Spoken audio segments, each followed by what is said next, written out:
매일 성경 묵상을 돕는 해설 가이드입니다. 안녕하세요. 묵상코치입니다. 함께 읽고 나눌 말씀은 이사야 36장 1절에서 22절까지 말씀입니다.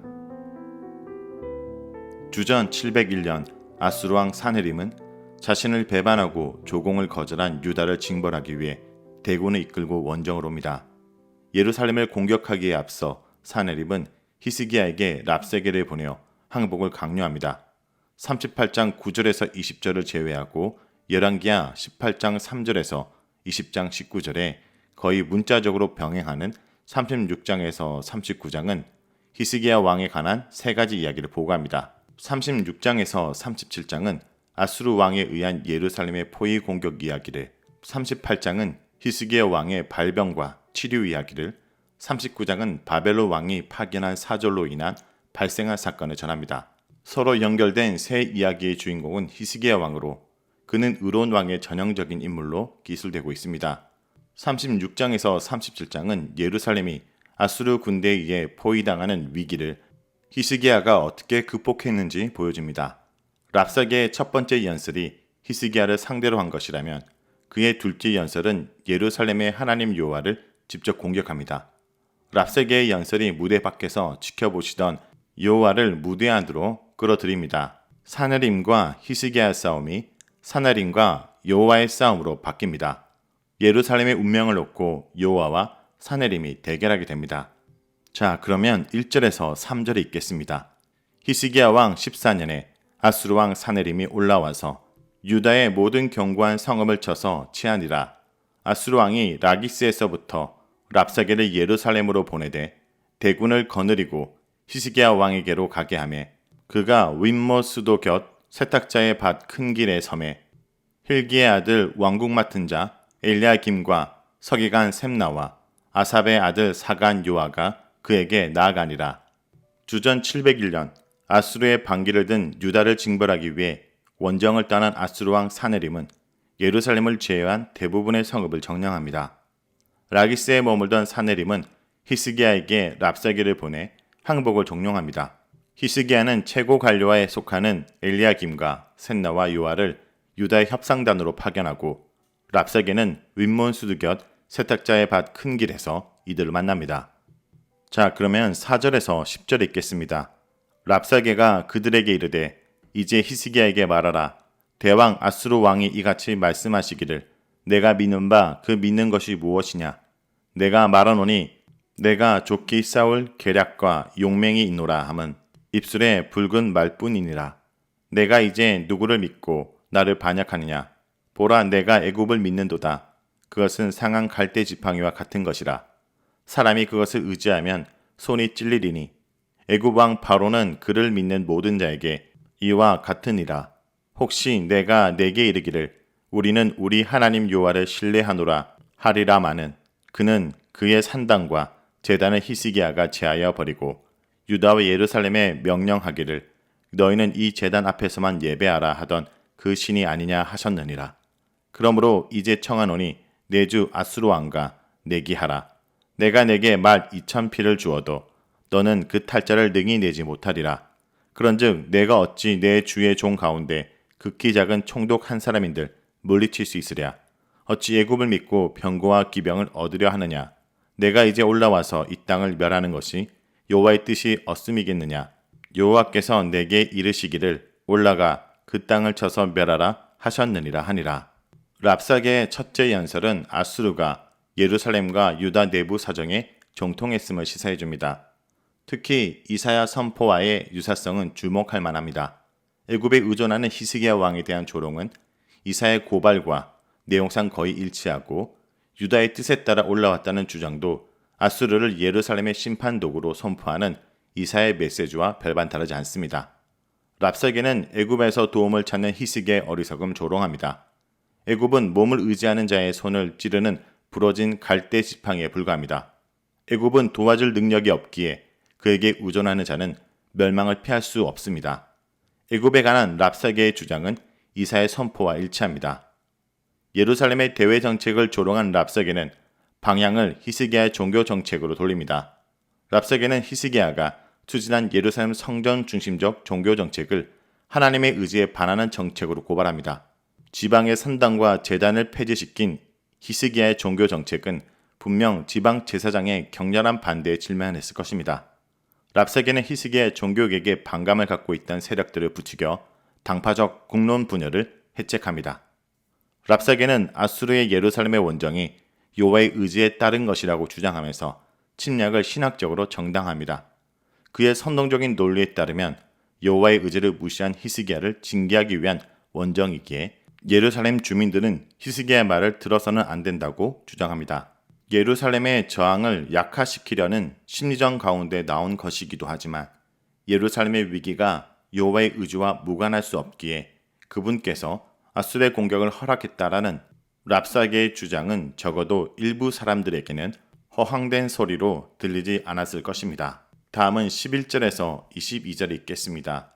이에 엘리야김과 셈나와 요아가 랍사게에게 이르되 우리가 아람 방언을 아오니 청하건대 그 방언으로 당신의 종들에게 말하고 성 위에 있는 백성이 듣는 데에서 우리에게 유다 방언으로 말하지 마소서 하니 랍사게가 이르되 내 주께서 이 일을 내 주와 내게만 말하라고 나를 보내신 것이냐 너희와 함께 자기의 대변을 먹으며 자기 소변을 마실 성 위에 앉은 사람들에게도 하라고 보내신 것이 아니냐 하더라. 이에 랍사게가 일어서서 유다 방언으로 크게 외쳐 이르되 너희는 대왕 아수르 왕의 말씀을 들으라. 왕의 말씀에 너희는 히스기야에게 미혹되지 말라. 그가 능히 너희를 건지지 못할 것이니라. 히스기야가 너에게 여호와를 신뢰하게 하라는 것을 따르지 말라. 그가 말하기를 여호와께서 반드시 우리를 건지시리니 이 성이 아수르 왕의 손에 넘어가지 아니하리라 할지라도 히스기야의 말을 듣지 말라. 아수르 왕이 또 이같이 말씀하시기를 너희는 내게 항복하고 내게로 나오라. 그리하면 너희가 각각 자기의 포도와 자기의 무화과를 먹을 것이며 각각 자기의 우물물을 마실 것이요 내가 와서 너희를 너희 본토와 같이 곡식과 포도주와 떡과 포도원이 있는 땅에 옮기기까지 하리라. 혹시 히스기야가 너희에게 이르기를 여호와께서 우리를 건지시리라 할지라도 속지 말라. 열국의 신들 중에 자기의 땅을 아수르 왕의 손에서 건질 자가 있느냐? 하맛과 아르밧의 신들이 어디 있느냐? 스발와임의 신들이 어디 있느냐? 그들이 사마리아를 내 손에서 건졌느냐? 이 열방의 신들 중에 어떤 신이 자기의 나라를 내 손에서 건져냈기에 여호와가 능히 예루살렘을 내 손에서 건지겠느냐 하셨느니라 하리라. 그러나 그들이 잠잠하여 한 말도 대답하지 아니하였으니 이는 왕이 그들에게 명령하여 대답하지 말라 하였음이었더라. 그때 힐기야의 아들 왕궁 맡은 자 엘리야김과 서기관 셈나와 아삽의 아들 사간 요아가 자기 옷을 찢고 히스기야에게 나아가서 랍사게의 말을 그에게 전하니라.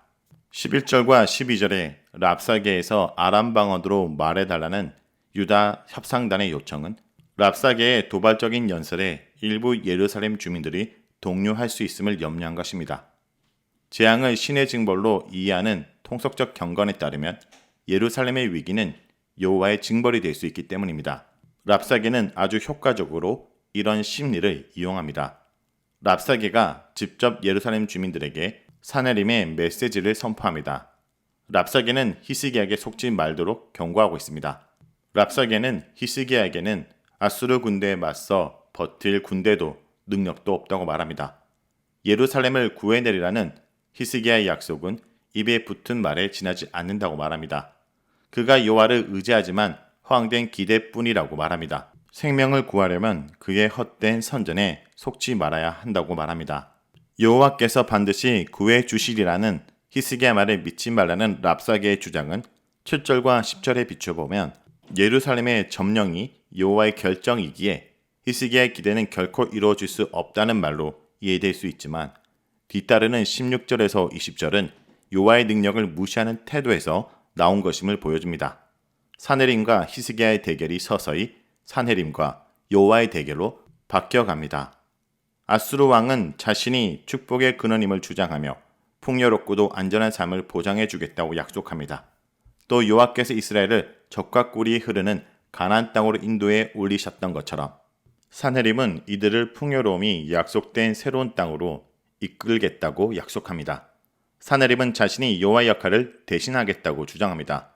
아수르의 피점령국 정책은 고대 근동의 악명이 높았기에 사내림의 약속이 거짓임은 누구나 알 수 있었습니다. 아수르는 정복당한 민족들에게 감당하기 어려울 정도의 막대한 조공을 부과했고 정령지 주민들이 봉기를 일으키지 못하도록 정치 사회적으로 유력한 자들과 수공업자들을 고향에서 멀리 떨어진 다른 피점령지로 강제 이주시켰습니다. 사내림은 여호와를 많은 신들 가운데 하나로 평가절하하면서 예루살렘의 마지막 소망을 짓밟습니다.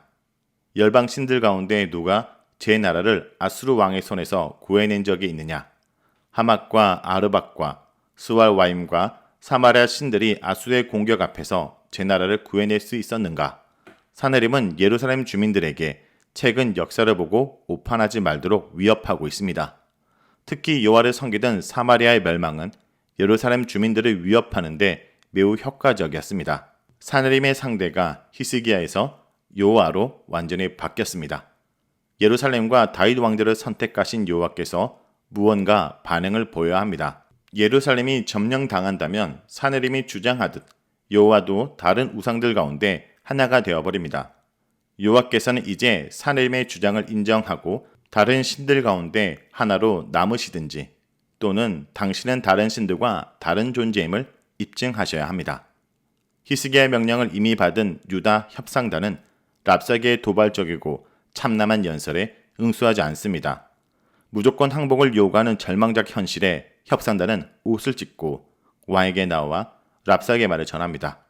협상단의 무반응은 다른 한편으로 아수르 왕 사네림이 여호와를 무시하고 그분의 건의에 도전했기에 이제 응답이 여호와께로부터 나올 것임을 시사해주고 있습니다. 자, 여기까지가 이사야 36장 1절에서 22절까지 말씀입니다. 오늘 말씀을 통해 우리는 무엇을 묵상하고 적용해야 될까요? 첫째, 하나님의 뜻은 우리가 정하는 것이 아닙니다. 랍사게는 아수르의 예루살렘 침공과 멸망이 하나님의 뜻이라고 말합니다. 유다를 치는 것은 하나님의 뜻이라고 말하지만 멸망은 그분의 뜻이 아닙니다. 자기에게 유리하게 여호와의 뜻을 해석하여 그 의미를 남용하고 있습니다. 여러분, 목회자의 생각이나 교회의 생각이 다 하나님의 뜻은 아닙니다. 성도들 중 가장 작은 사람, 아니 믿지 않는 자를 통해서도 하나님의 뜻은 전달될 수 있습니다.